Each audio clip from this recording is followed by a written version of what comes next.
Hi everyone, welcome back. I'm overdue a video, so I thought, right, here I am in the car. It's cold outside, although the sun is shining and beautiful. Look, it's like glistening on my skin, and I am looking forward to topping up the melanin and vitamin D, of course, always good for you and the mental well-being. But yeah, I haven't got on and had a conversation in a hot minute, so I'm back. For those of you who are new joining, welcome, and shout out and lots of love to you, especially on this Valentine's Day. Is that the way that I do it? Yeah, something like that. But yeah, my name's Deborah, and I've been using Mounjaro to get on a mission to remission of type 2 diabetes. And I'm actually in the normal range, so I'm officially in remission, and we'll be looking at titrating down to 2.5. So although I'm on this program and it says for weight loss, I'm actually just doing this to help with the health and nutrition side and the food side of things, which has been helpful and useful, and I'm sure will go a long way as I go into maintenance. I say maintenance because I have reached my goal, and I've to date, and I know this might not be a lot for some people, but for me it's absolutely great because I haven't been this weight in my whole adult life. Yeah, I'm 43 now, so yeah, it's a long time, a few decades. So yeah, I've lost a total of 24 pounds. Yep, it's taken me from just shy of 9 months to lose 24 pounds. So my goal weight of reaching 10 stone, I wanted to do it by Christmas, and I was like, yeah, I'll do it by Christmas, and it didn't work out. And actually, even though it didn't work out and I kind of reached it by the new year, it was like, oh, this is fine. Why was I racing for just an extra week? I didn't get any extra brownie points. And what you learn after you reach your goal, your weight goal, is that the hardest part is keeping it off. Now, what's happened in my case is I have gone down again, not intentionally. So I'm now in the 9 stone brackets, which is like, yeah, great, but obviously I'm with caution. And I think the weight loss is coming because I'm practicing for 5k, so I'm doing much more cardio than I would like, and I know you probably might be thinking, why? Cardio is good for you. Cardio is good for the cardiovascular, right? You are losing fat and muscle. Now, anyone who's on a GLP-1 will know that you do lose fat as well as muscle, and there's lots of research saying, like, we have to be strength training in because of the muscle mass loss. Now, as a woman of my age, 43, I want to be going into my latter years of my strength and strong, having enough bone density and muscle mass to be strong in my latter years. Yeah, they talk about osteoporosis and bone mass, and if you have a fall, you have to be careful. So I know we're not there yet, but I just think a little bit ahead.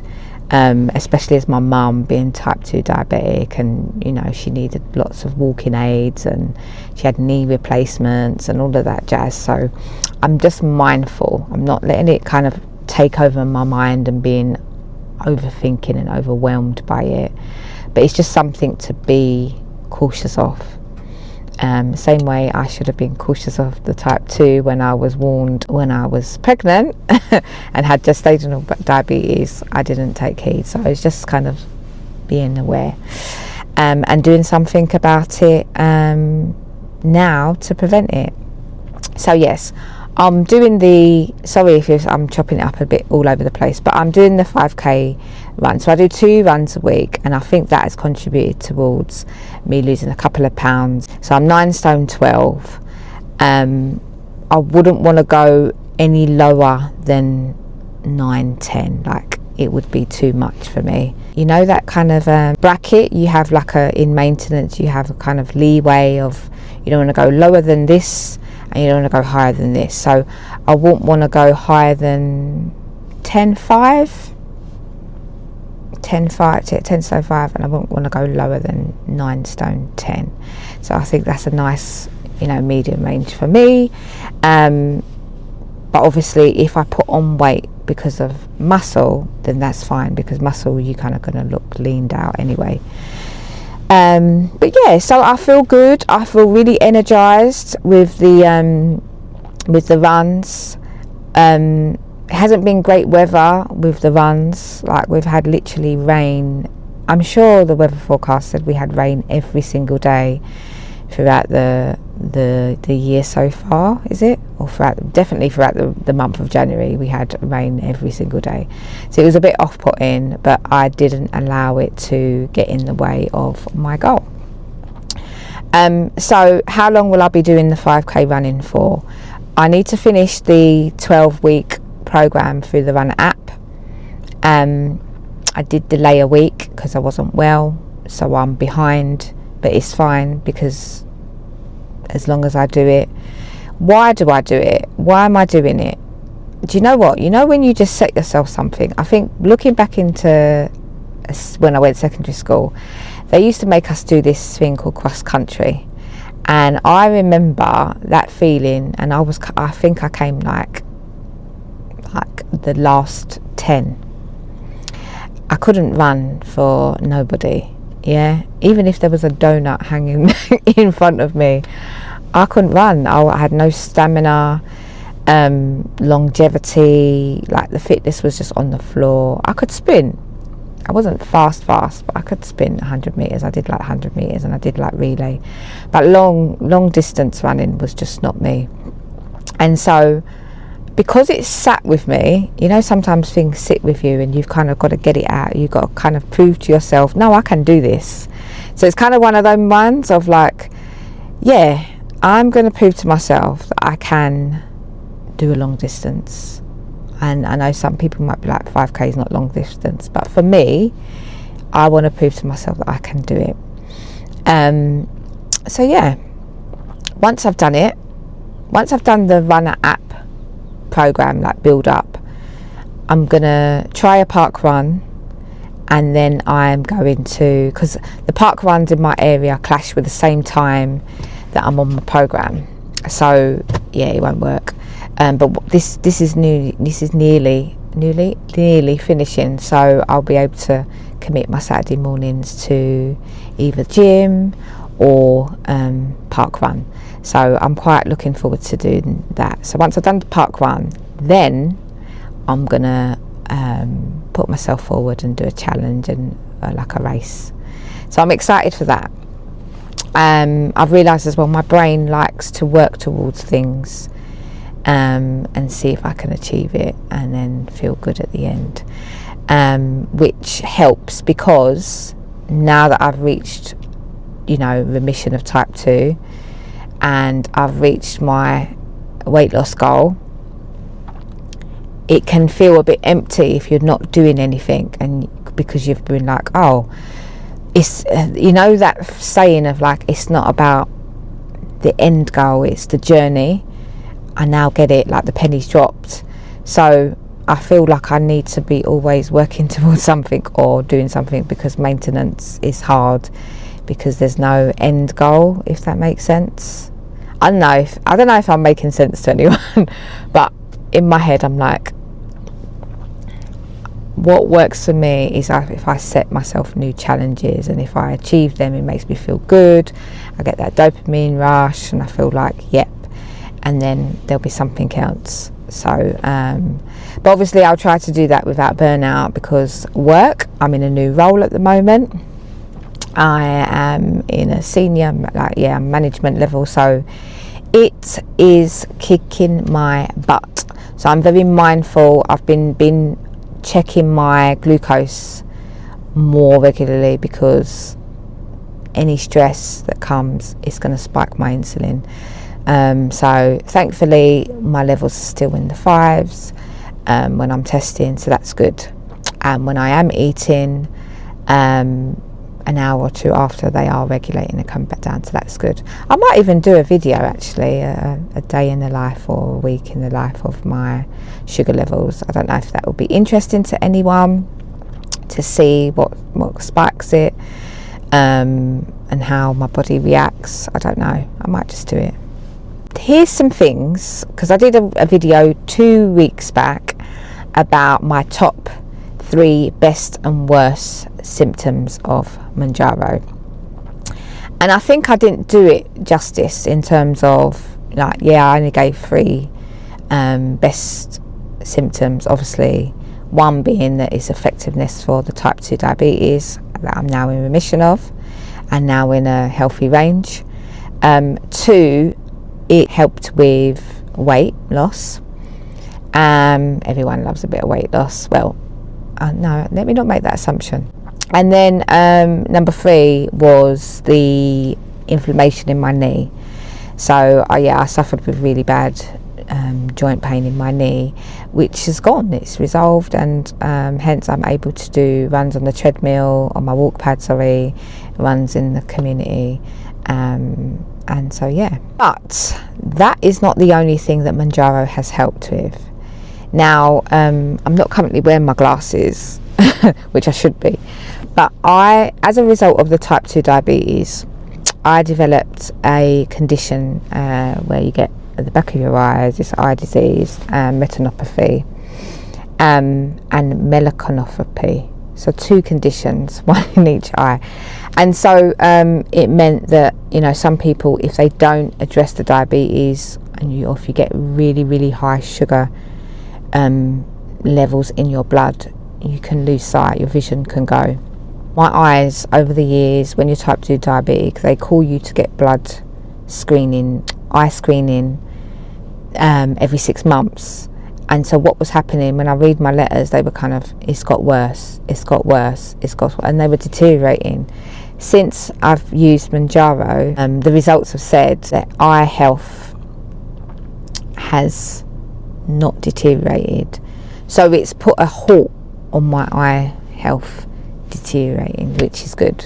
Pops for Mounjaro for that. The second thing is the noise in my head. I used to have like 1,000 tabs open, probably undiagnosed ADD, because I'm not hyperactive, but the way that my brain will go from this to that, I'll start one activity, I'll get bored, and then I'll move on to the next, forget things that I've started, need to finish.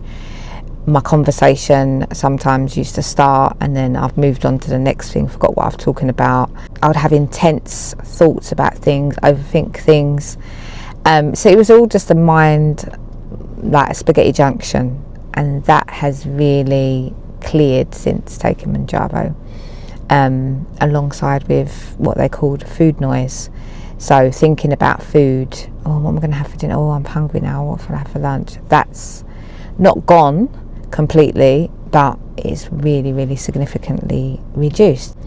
The other thing is my energy levels. I feel like I've got more energy. Some may say and argue that it's because I'm carrying less weight, so therefore I'm more motivated to do things. Like today, after my session with the program, you get the hour nutrition and health, talking about foods, and we kind of catch up and how everyone's doing.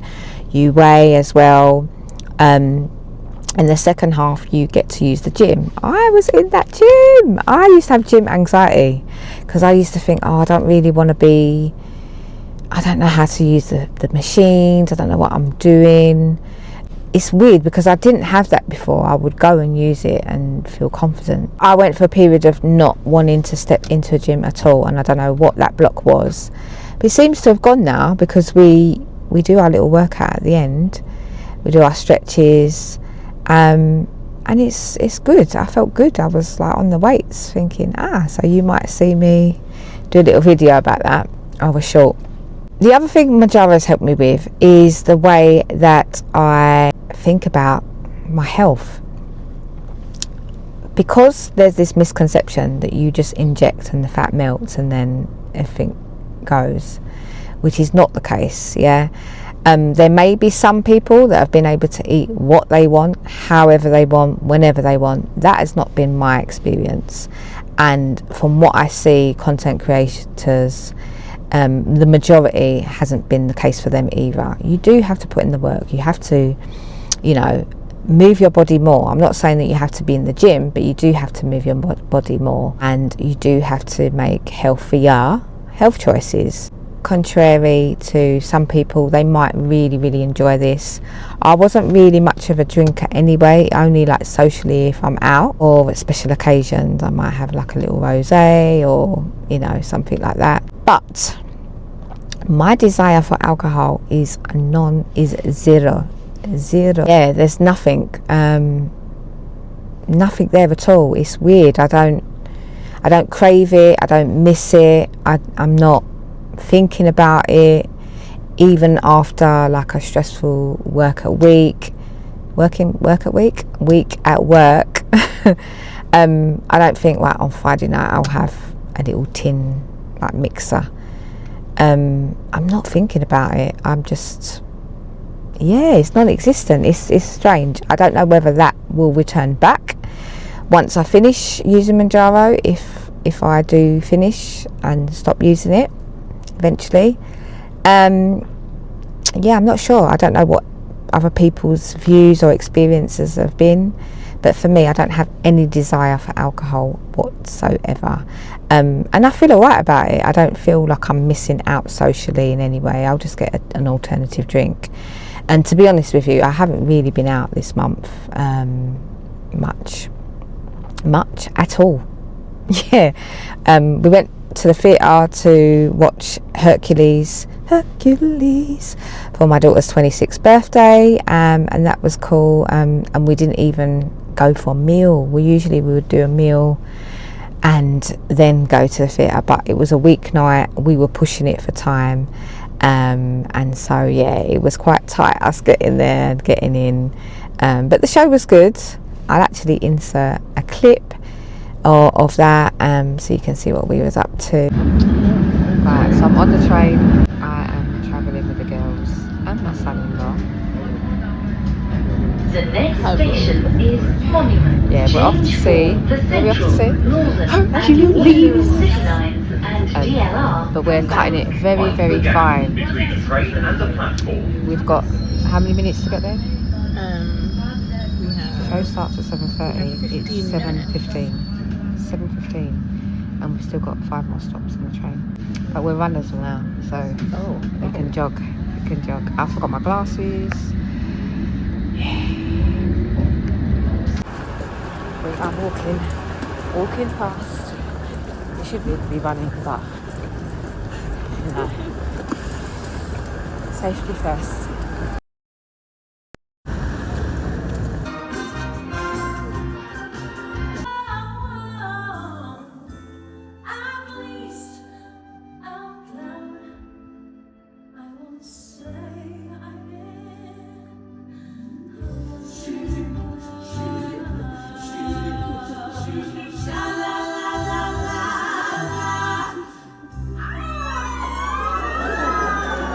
The show was great. We had a fantastic time celebrating my daughter's birthday.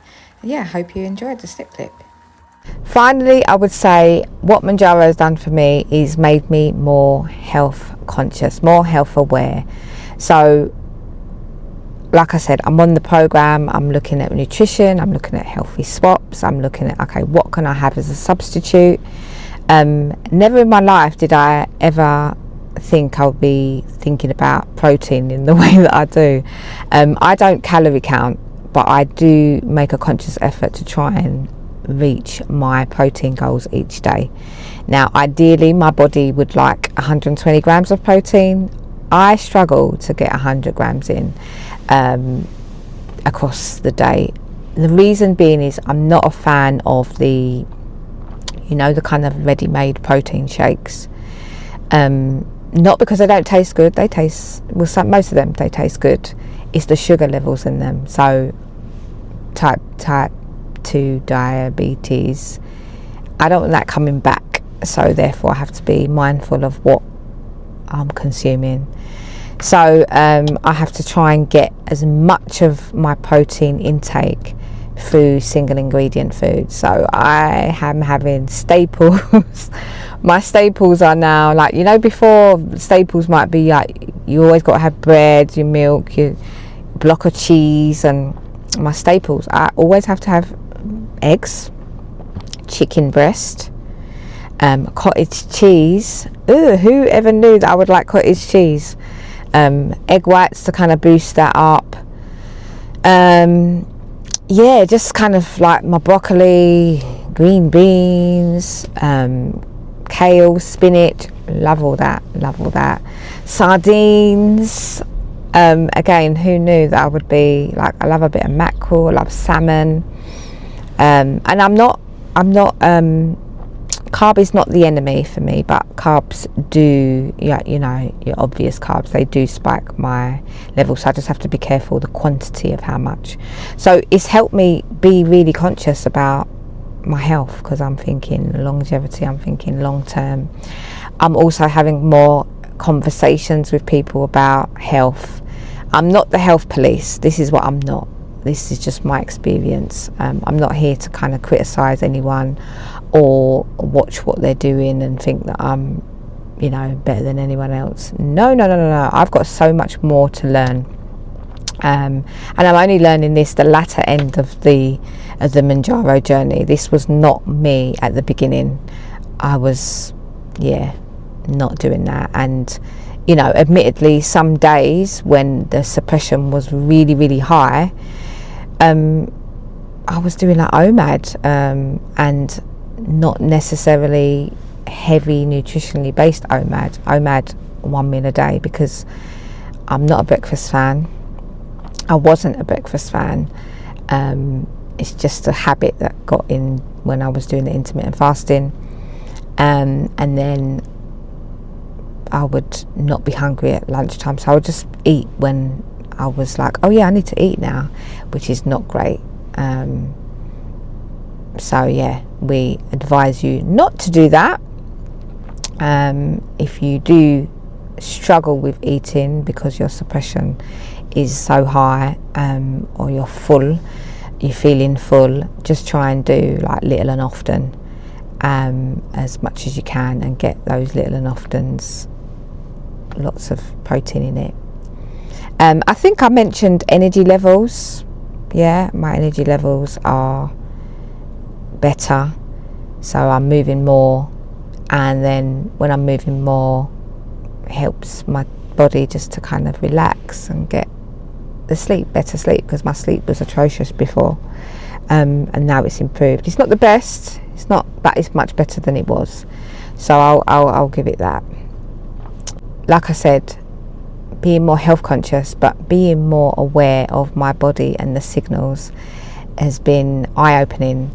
My Life with Keely did a fantastic video, I think the previous one, not the most recent one, the previous one, about emotional eating and understanding the reasons why we eat. That is, go watch it, because honestly, food drives your mood, and then your mood drives what food you eat.